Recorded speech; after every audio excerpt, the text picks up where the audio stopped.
This is Jamaica Magazine and I'm your host, Adrian Atkinson. The picture of the future is a frame filled with portraits of our children, much like frames we once occupied. And within those enclosures are ambitions and dreams that will evolve beyond what we have achieved for ourselves. This, as the aim, is to build great legacies, break and set records, be the names behind breakthroughs in health, science and technology, and be the signatures etched on canvases, identifying the artists that will illustrate and document the evolution of our generations. Tomorrow is for our children. Let's get it right today. What a way you're full of our roots and culture. That was in Jamaica 60. Jamaica 60? What a piece of news, Miss Matty. I feel like my heart going bust up. Just in, the island of Jamaica is on the verge of celebrating its 60th year of independence. A whole way of celebrating it. They say the people them, them come here, you know. But you see, when our people decide, say the other people them free paper, burn up. Them say if it's war, start it, whatever. We all collect medal panta for it, you know. Medal. Amount of tongue we give them, you know. The celebrations are slated to begin on January 1st, 2022. Organized by the Ministry of Culture, Gender, Entertainment and Sport. We have more in this report. I am on site and planning activities are ablaze. Persons are advised to download the Reggae Jamaica app to know what it pre. Activities for the Jamaica 60 celebration. I forgot to download the app to get the updates then.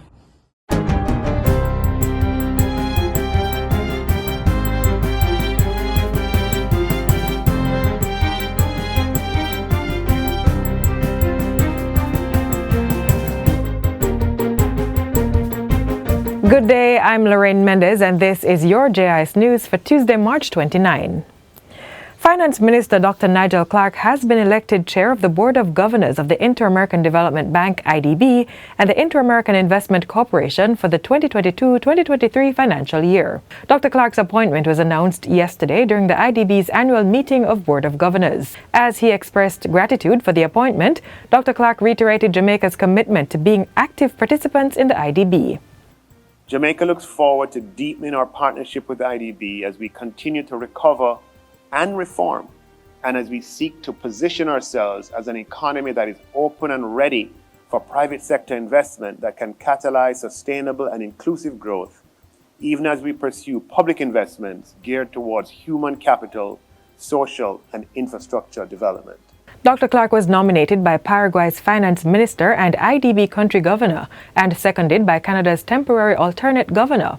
Because of his great leadership and his ability to bolster public finances in his country, we are sure that his vision, his commitment, his leadership will also guide us in this process to renew and strengthen the IDB group as the needs of our countries and the region currently demand. The Senate has approved the Appropriation Bill 2022, which outlines how the government will spend the $912 billion allocated in the 2022-2023 estimates of expenditure.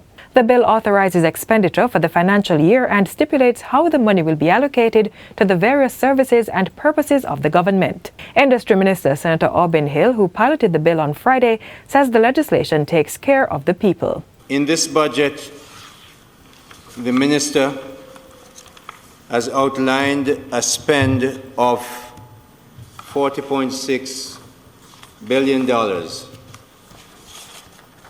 just to look after the welfare of Jamaicans. 20.6 of that billion is going straight to health, or has gone straight to health for COVID. Minister Hill says the appropriation bill also provides an attractive environment for investors. The money government will spend for the 2022-23 fiscal year is comprised of non-debt recurrent expenditure of $539.5 billion, capital expenditure of $65.1 billion, and debt servicing of $307.5 billion. The bill was approved in the House of Representatives on March 22, following the close of the budget debate.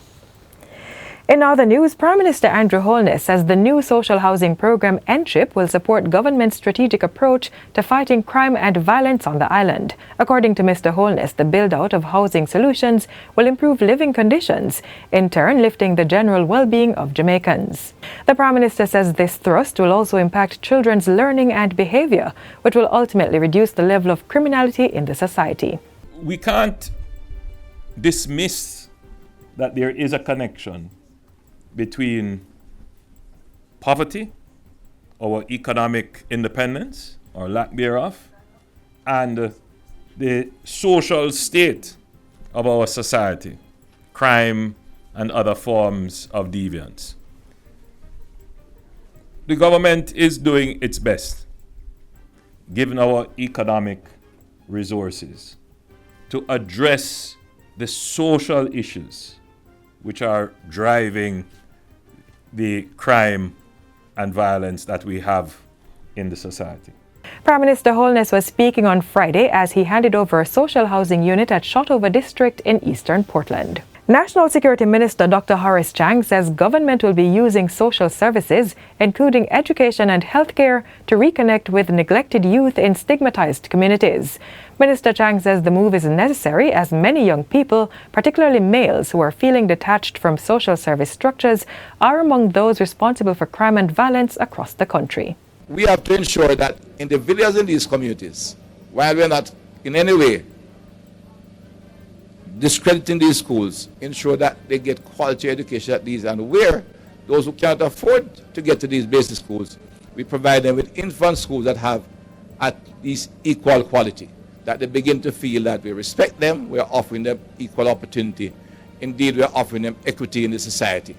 The minister was speaking on Saturday at the official launch of the National Social Services Fair. Citizens were assisted in getting services from several entities, including the St. James Health Department, Restorative Justice Unit, Jamaica Constabulary Force, PICA, the National Parenting Support Commission, and the National Council on Drug Abuse.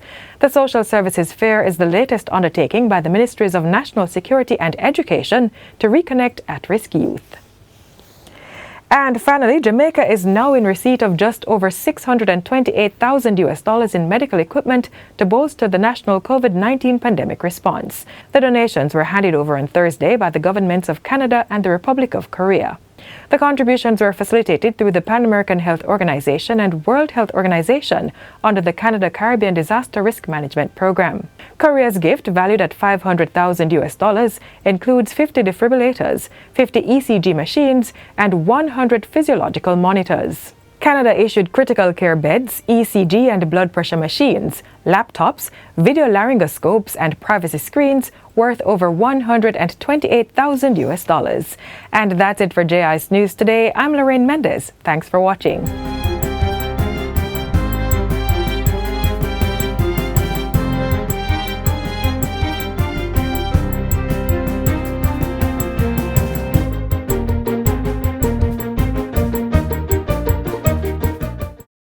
Without a doubt, tourism is Jamaica's #1 industry, and our dedicated workers are its greatest asset. Jamaica would not be the heartbeat of the world without you. As the industry rebounds from the impact of COVID-19 pandemic, we truly need all hands on deck, yours included. Vaccination holds the hope for tourism's full recovery. In addition to COVID-19 protocols, it is the only comprehensive way to fight the pandemic and save lives. I am therefore urging every worker in the tourism and hospitality industry, in all the subsectors, including accommodation, attractions, entertainment, transportation, and craft, to do your part and get vaccinated. Do it for yourself, your family, your workplace, and your community. Do it for Jamaica, land we love. Stay safe. Get vaccinated. You'll remember I shared earlier how important our children are in shaping the future. But for this to happen, seeds must be sown so our children can reap from its harvest. It all starts with penning a pathway to financing their education.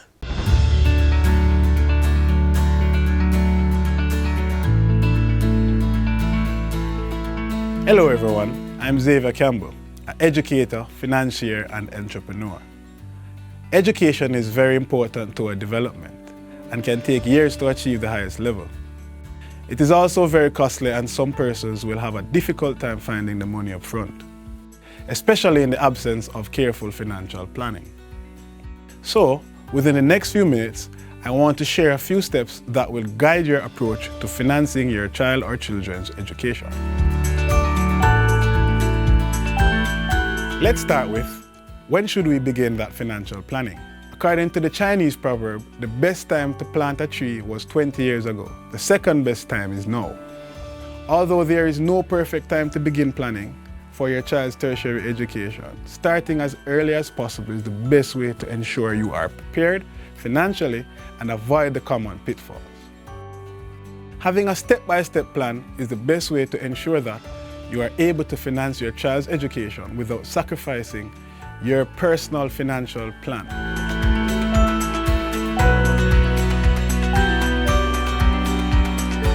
There are several things to consider when planning for your child or children's education.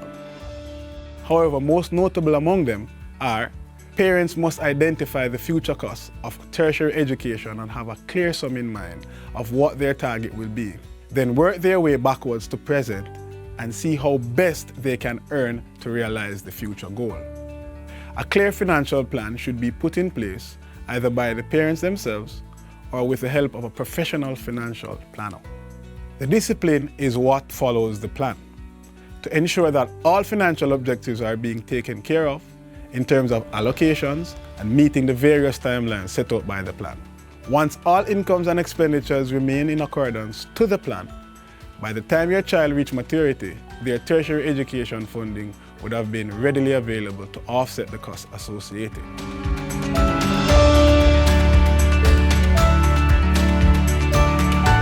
Now your options could be savings or investments. Both are good, but let's look at them closely. There are basically two ways to make money. One, you work for money. Two, your money works for you. So savings is the process of putting aside a portion of your income for future use. In this case, we're talking about education. So if you're going to save, you need to put aside some of your income to ensure that you're able to offset the cost of your education in the future.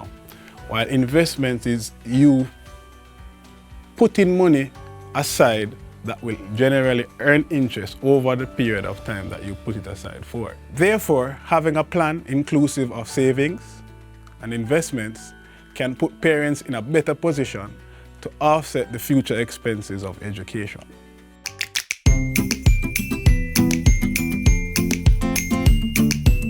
Firstly, if you're not financially literate, I would advise you to seek assistance from a professional financial advisor to ensure you are getting qualified advice that will help you achieve your goal. Here are the 5 steps of planning your child's education. Step 1, set target date. Step 2, find current cost of the education.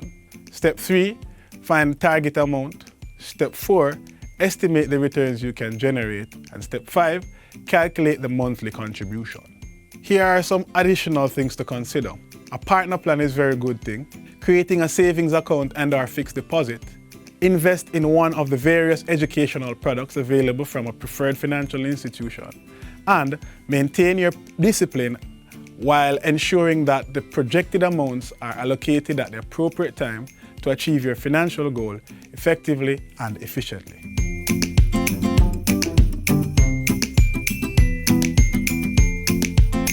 One of the most common mistakes that parents make is that they think that they need this large lump sum. But as the Jamaican proverbs go, every mickle make a muckle, so therefore they can start small and then build onwards.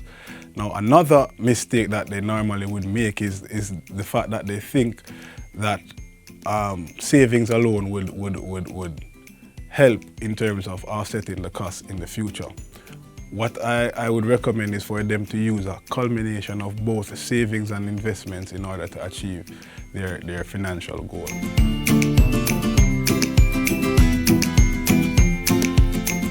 So the first disadvantage I want to speak about is the inability to set financial goals. So you not being able to set goals will also lead to you being demotivated and lack the knowledge that is required to achieve that goal. And as a result of that demotivation and that lack of knowledge that is required, then there is no direction. So we consider it to be a lack of direction, right? And if there's a lack of direction, then what will happen is that poor financial outcomes will be the result of that. In concluding, planning for your child or children's education is not just dependent on the numbers. Rather, it's a combination of several factors, namely social, personal beliefs, religious, your way of approaching, and general outlook at life. However, the cost of education on a rise. Parents are looking at various investment vehicles to secure their child or children's future. Judicious planning for your children's future is essential, and empowering them with an education plan is a wise thing to do. Start to reap maximum benefits very early. Create a sustainable future for them to bloom in.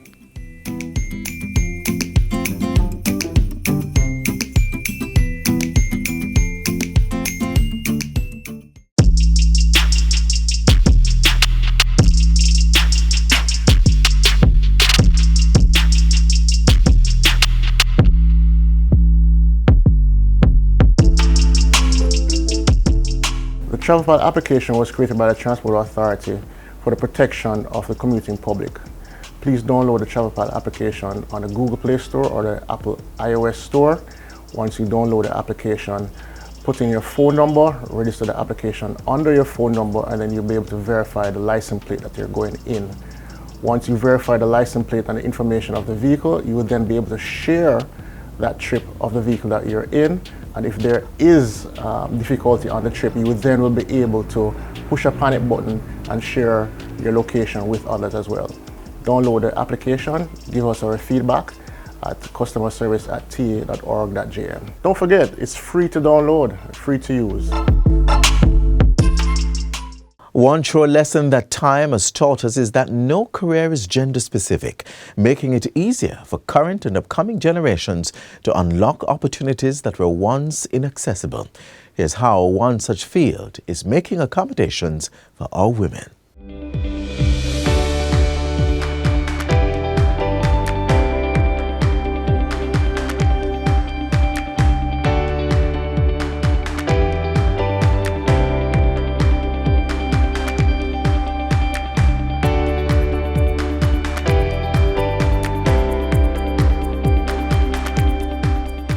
Science is an essential cornerstone in the creation of a modern society. As the Ministry of Science, Energy and Technology pursues its mission to increase the popularization of science in schools, we're highlighting one of the many careers that one can undertake in this field. Nuclear science involves applying nuclear techniques to investigate and study different fields. Here in Jamaica, nuclear techniques have been applied to conduct studies in areas such as agriculture, health, and climate change. Unfortunately, the field of nuclear science is largely male-dominated, but there are females out there who have been doing great work and have solidified their space. I work in the nuclear analytical lab. I started out in engineering and transitioned into this field, so it wasn't exactly on my radar. I wasn't told about it in high school, and it wasn't something I knew really existed per se, which is what we're trying to change here, to get people aware that there is this field that exists and it's actually here. So I had the privilege of seeing an opening and I applied. I love projects. I love investigating. For me specifically, I love marine and atmospheric studies, which is how I use nuclear science to investigate the marine environment and urban air quality. It's been fun. No 2 days are the same, which works for me. And it definitely requires passion and interest because the field is constantly changing. There's always something new to learn while there are things that are established, like in science in general. science also continues to present new information, and that new information can change how you do certain things or maybe how you look at future projects. So it requires that you constantly read. It requires that you're constantly open to really, understanding why is it that you're doing what you're doing and how it actually can help solve the bigger picture, not just doing it for the sake of doing it. Science in general is a male-dominated field. It's for sure that is exactly how it is. It's why the UN has the International Day for Women and Girls in Science, to encourage the changing of that situation. Personally, I've never really been daunted by the fact that it's male-dominated because it's something that I'm interested in, so I pursued it irrespective of that position. And so I'd encourage girls not to look at the fact that it's mostly men. Look at it as, okay, since it's mostly men, I will find my place. You can find, for everybody in this field, you can find your place and to learn from them. The men that I work with here are incredible. They teach you, they are open to helping you to learn and to understand. And for me, who was transitioning from another career into nuclear science, something that I didn't study in my undergrad, they were pivotal in helping me to understand how to do things. I didn't have a female in this lab to work with. So males can be allies as well. So it doesn't have to be a male versus female thing. I think it's just to stay open. Don't get discouraged. I wasn't a huge fan of chemistry in high school, and yet a lot of my job has to do with chemistry. But I think things change, sometimes it's the teacher that you're exposed to, sometimes it's just a stage in your life. You might prefer a particular subject, but don't feel daunted by the task at all. Just still pursue what you are interested in.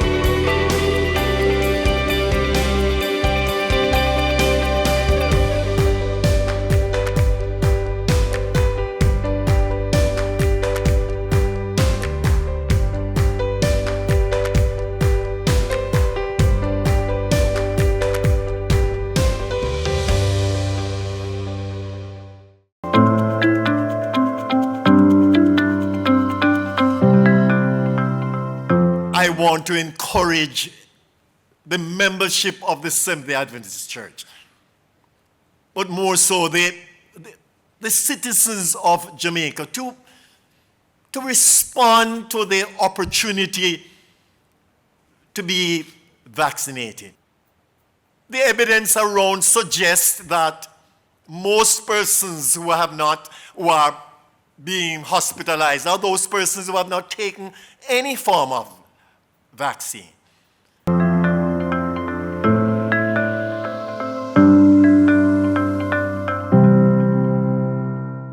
Fact is, there's crime, there is violence, but there's also a plan to curb these acts, because our present actions determine how we and future generations will live.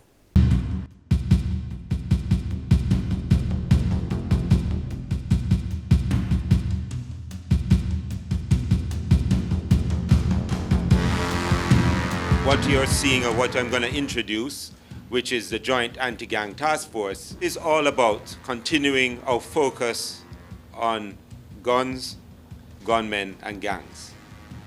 And it was important, and we saw as part of our strategic focus and strategies that we had developed and planning that we had done, that we required an agile joint force that could deal with the levels of violence that we see here in Jamaica.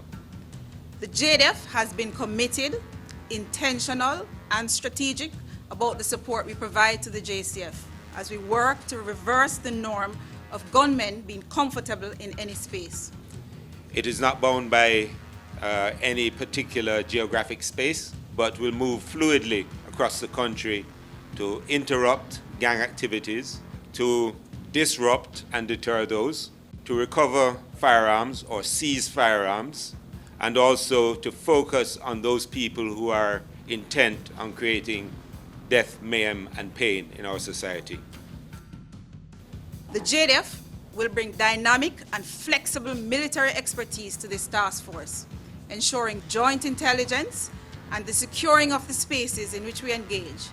This will allow the JCF to focus on the pursuit of gangs and the apprehension of their members who terrorize communities.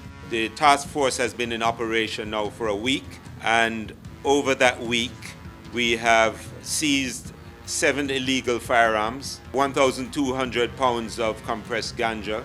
We have disrupted an illegal alcohol operation that was funding a particular gang, and we have arrested 4 persons for lottery scamming and another 16 of them to make a total of 20 persons who are involved in violence and crime.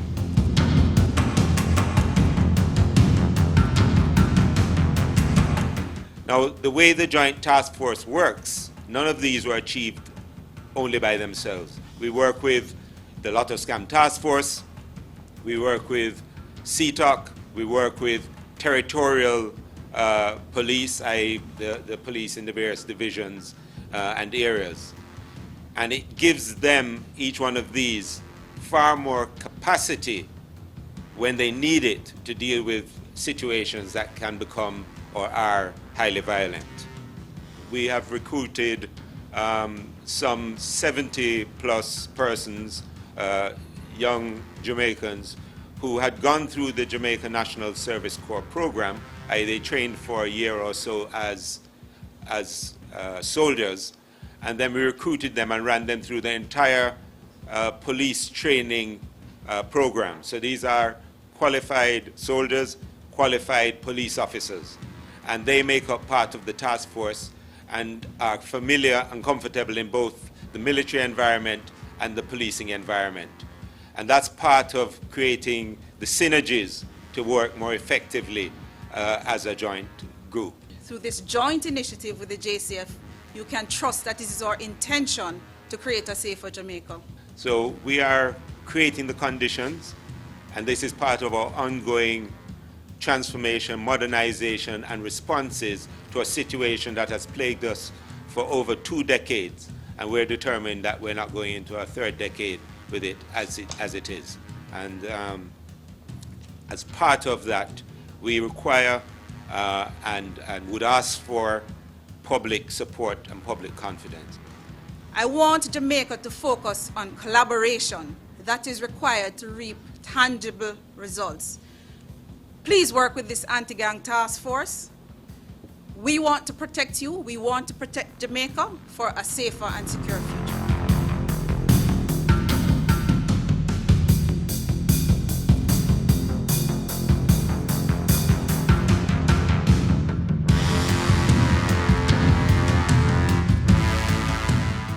Nurture the talents and skills of those who came after, because it is they who will continue the craft that was passed on to us. Conserve and protect our natural resources, so they too will have a fair chance at breathing easy.